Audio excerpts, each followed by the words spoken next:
Hello everyone, मेरे channel में आप सबका स्वागत। फिर उसे घर छोड़ने जाता है और वो अपनी वेडिंग ड्रेस देखती है और बहुत रोती है। अगले दिन वो बिन दोहा को इन्वेस्टर की लिस्ट देता है जो उसके शो में इन्वेस्ट करने के लिए तैयार थे। पर तभी उसके रिसेप्शन से फोन आता है कि दोहा से मिलने कोई आया है। और जब दोहा वहाँ जाता है तो वो देखता है कि जेंग चियांग उससे मिलने आया था और दोहा उससे पूछता है कि वो यहाँ क्यों आया है। तब जेंग चियांग कहता है कि वो उसकी कंपनी देखने आया है और उसे ये समझ में नहीं आ रहा कि उसका शो कितना बड़ा होगा जो उसने उसकी इन्वेस्टमेंट लेने से मना कर दिया। पर दोहा कहता है कि उसका शो बड़ा हो या छोटा उसे कोई फर्क नहीं पड़ता क्योंकि उसका शो सक्सेसफुल होगा। तब जेंग चियांग कहता है कि जब वो यहाँ आ रहा था तब उसने उसके शो की रिहर्सल देखी और उसे वो बहुत अच्छी लगी, इसलिए वो चाहता है कि वो भी उसकी मदद करे। और क्योंकि वो भी इन्वेस्टर ढूंढ रहा है इसलिए वो ये सोचे कि उसने अपनी कंपनी से इन्वेस्टमेंट नहीं की बल्कि प्राइवेट इन्वेस्टर की तरह वो उसके शो में इन्वेस्ट करेगा। और अगर उसका शो सक्सेसफुल रहा तो वो अपनी कंपनी की तरफ से उसके शो के साथ डील करने के बारे में। इसके बाद दोहा मीका को डिनर के लिए ले जाता है, पर क्योंकि दोहा ने मीका से प्रॉमिस किया था कि वो उसके शो खत्म होने तक उसके पास नहीं आएगा, इसलिए वो मीका से दूर दूसरे टेबल पर बैठता है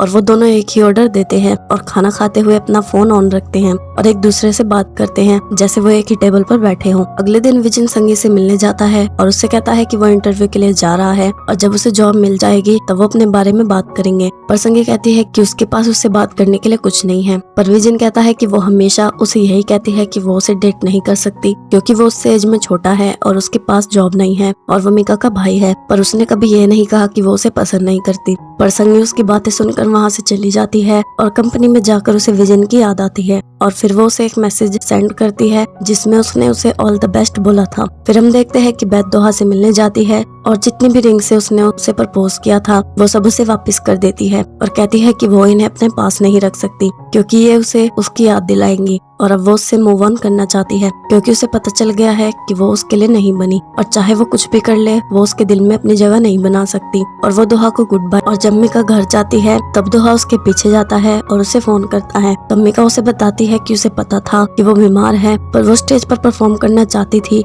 इसलिए उसे लगा कि वो उनके शो तक ठीक रहेगी। पर ऐसा नहीं हुआ। फिर मीका के शो का दिन आ जाता है और उसका शो देखने सब आते हैं, उसकी मॉम, उसका भाई, मिसो, दोहा, बेथ। और क्योंकि उसकी टीममेट की डेथ हो चुकी थी इसलिए उसकी बेटी और हस्बैंड भी वहाँ आते हैं। फिर मीका का शो शुरू होता है। उसकी टीममेट की बेटी अपनी मॉम को स्टेज पर देखती है जबकि उसकी मॉम पहले ही मर चुकी थी, पर शायद वो अपनी मॉम को स्टेज पर देखना चाहती थी। और उसके शो के बाद जब वो मेकअप रूम में जाती है तब वहाँ दोहा ने उसके लिए एक बुके रखा था और तब बेथ भी उसके लिए एक बुके लाती है और उससे कहती है कि उसे उसका परफॉर्मेंस बहुत अच्छा लगा और वो चाहती है कि वो एक अच्छी एक्ट्रेस बने और जो कुछ भी उसने उसके साथ किया उसके लिए वो उससे माफी मांगती है। और जब मेका बाहर आती है तब उसकी टीममेट की बेटी उसे मिलती है और वो मेका से कहती है कि उसे उसका परफॉर्मेंस बहुत अच्छा लगा और उसने स्टेज पर अपनी मॉम को भी उसके साथ डांस करते हुए देखा और वो चाहती है कि वो उसकी मॉम के साथ और भी ज्यादा शो करे। फिर मीका मिस और अपने मॉम के पास जाती है और सब उसकी बहुत तारीफ करते हैं और संगी भी उसके पास आती है और उसे कांग्रेचुलेट करती है। फिर वो सब मीका के साथ फोटो खिंचवाते हैं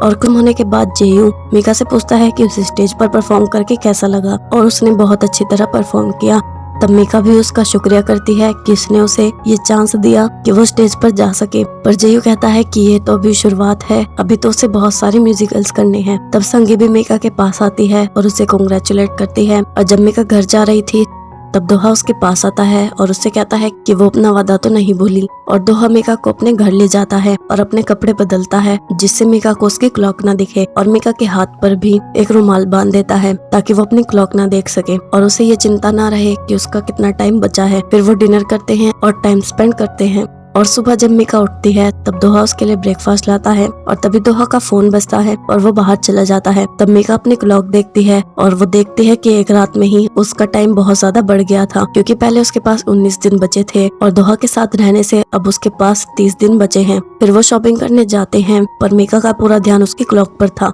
और जब उनके बीच में से एक ट्रॉली जाती है तब मीका वहाँ से चली जाती है और ट्रॉली के हटने के बाद दोहा उसे सब जगह ढूंढता है पर वो उसे कहीं नहीं मिलती क्योंकि वो मिसो के पास चली गई थी। और वो मिसो से कहती है कि उसे लगा था कि सिर्फ एक दिन से ज्यादा फर्क नहीं पड़ेगा, पर वो गलत थी और अब वो दोहा से दूर चली जाएगी जहाँ वो उसे ना ढूंढ पाए और इसमें उसे उसकी मदद चाहिए। दूसरी तरफ दोहा मीका को सब जगह ढूंढ रहा था पर वो भी उसे बताता है कि मीका ना तो घर गई है, ना ही मिसो के पास और ना ही संगी के पास। और वो संगी से फोन करके पूछेगा कि अगर मीका उसके के पास आए तो वो उसे बताए, पर दोहा कहता है कि संगी उसे कुछ नहीं बताएगी, इसलिए उन्हें मिस ओ और उसके घर के बाहर नजर रखनी होगी। फिर वो बिन संगी को फोन करके मीका के बारे में पूछता है, पर संगी कहती है कि उसे मीका के बारे में कुछ नहीं पता, पर मीका उस वक्त उसके साथ ही थी। और मीका संगी को बताती है कि अब वो मिसो के घर रहेगी और उसने अपनी मोम को भी बता दिया है और वो उसे वहाँ का एड्रेस सेंड कर देगी ताकि वो उसकी चीजें वहाँ ला सके। पर संगी कहती है कि क्या उसका जाना जरूरी है और उसके पास पहले ही बहुत कम टाइम बचा है और अब उसे अपनी फैमिली के साथ अपना टाइम बिताना चाहिए और अपने डैड से भी मिलना चाहिए। पर मीका कहती है कि अगर वो यहाँ रही तो दोहा उसके पास आता रहेगा और वो चाहती है कि उसके जाने के बाद वो उसकी मोम और विजन का ध्यान रखे और कभी कभी उनसे मिलने जाती रहे।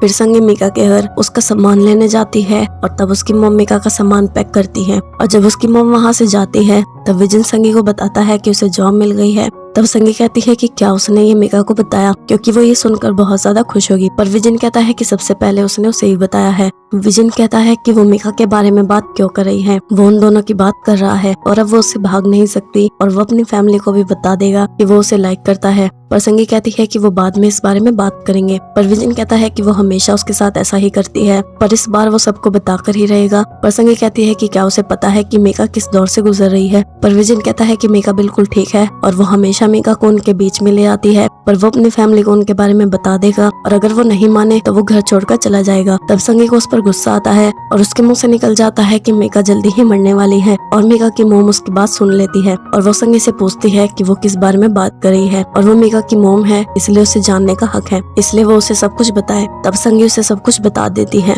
और संगी की बात सुन के उसकी मोम को सब कुछ समझ आ जाता है कि क्यों मीका इतनी सारी पार्ट टाइम जॉब करती थी, कि उसे खाना खाने का भी टाइम नहीं मिलता था और क्यों वो उससे गुस्सा हुई थी जब उसने उसकी सेविंग्स को हाथ लगाया था, पर वो हमेशा उसे गलत समझती रही। फिर वो मीका से मिलने जाती है और उससे कहती है कि जब वो छोटी थी तब वो उसे बताती थी कि उसे कुछ घड़ियां दिखती है, पर उसने उसकी बात पर विश्वास नहीं किया क्योंकि उसे लगा कि वो छोटी है। और जब उसने पार्ट टाइम जॉब्स करनी शुरू की तो उसे लगा कि उनकी फैमिली की कंडीशन की वजह से वो इतनी सारी जॉब्स करती है और उसे पहले ही पता चल जाना चाहिए था, पर वो एक अच्छी माँ नहीं है क्योंकि उसने अकेले ही सब कुछ सहा। पर मीका कहती है कि वो ठीक है और वो उससे प्रॉमिस करे कि उसके जाने के बाद वो उसके डैड और विजन का ध्यान रखेगी, पर उसकी मॉम कहती है कि वो उसके बिना नहीं रह सकती और वो उसे कुछ नहीं होने देगी। फिर वो दोहा के पास जाती है और उससे कहती है कि वो मीका को बचा ले क्योंकि वो ही है जो उसे बचा सकता है, क्योंकि वो चाहकर भी कुछ नहीं कर सकती। और वो दोहा से कहती है कि क्योंकि उसके पास बहुत टाइम है इसलिए वो मीका को किसी ऐसी जगह ले जाए जहाँ कोई उसे चोट ना पहुंचा सके और वो मीका को बचा ले। तब दोहा कहता है कि वो मीका को कुछ नहीं होने देगा। फिर हम देखते हैं कि मीका सब्जी लेकर घर जा रही थी, तब वो रोड क्रॉस करते हुए एक आदमी से टकराती है और उससे सब्जी गिर जाती है और जब वो उन्हें उठाती है तब उसकी नजर अपनी क्लॉक पर जाती है और वो देखती है कि उसका टाइम बढ़ रहा था और बहुत ज्यादा बढ़ रहा था क्योंकि उसके हर एक सेकंड में उसकी जिंदगी का 1 साल बढ़ रहा था। और तब वो सब जगह दोहा को ढूंढती है पर उसे दोहा नहीं दिखता। तब वो दोहा को फोन करती है और उससे पूछती है कि वो कहाँ है और वो दोहा को वहाँ देखती है और जब दोहा उसके पास आता है तो वो दोहा को उसके पास आने से मना करती है, पर दोहा उसकी बात नहीं सुनता और ग्रीन लाइट होते ही गाड़ियां भी चलने लगती हैं और मीका वहाँ से भागने लगती है, पर दोहा उसे पकड़ लेता है और जब दोहा मीका के पास आता है तब उसका टाइम खत्म होने वाला था और तभी एक ट्रक से उनका एक्सीडेंट हो जाता है और तब मीका दोहा के साथ बिताई सारी यादों को याद करती है और सोचती है कि उसके दोहा से दूर रहने के बाद भी उसकी वजह से ही आज दोहा का एक्सीडेंट हुआ है। और तब हम देखते हैं कि जब मीका अपनी दादी के साथ फूलों को देख रही थी तब वो एक फूल जो हवा में उड़ रहा था उसके पीछे भागती है और जब उसकी दादी ने देखा कि एक कार मीका की तरफ आ रही है तो उसकी दादी उसे बचाने गई और तब उसका एक्सीडेंट हुआ और तब से ही मीका को वो डेथ क्लॉक्स दिखने लगी और जिस कार से उसका एक्सीडेंट हुआ था वो दोहा के डैड की थी और तब दोहा भी उसी कार में था और वो मीका को देखता है। फिर जब वो मीका को हॉस्पिटल ले जाते हैं तब दोहा मीका के पास जाता है और मीका उससे अपनी दादी के बारे में पूछती है और तब दोहा उससे माफी मांगता है और ऐसे उन दोनों की किस्मत एक दूसरे से जुड़ी थी और जिस इंसान से मीका टकराई थी वो भी दोहा ही था, जिसके बाद उसे अपनी डेथ क्लॉक दिखनी शुरू हुई थी और शायद उन दोनों का एक दूसरे से मिलना लिखा था, इसलिए उनके साथ ये सब कुछ हुआ। और जब मीका की आंख खुलती है वो देखती है कि वो हॉस्पिटल में थी और उसे डेथ क्लॉक्स दिखनी भी बंद हो गई थी और तभी दोहा भी उसके रूम में आता है और फिर कुछ समय के बाद मीका एक सक्सेसफुल म्यूजिकल एक्ट्रेस बन जाती है और जेयू भी उसे फिर से अपने शो के लिए सिलेक्ट कर लेता है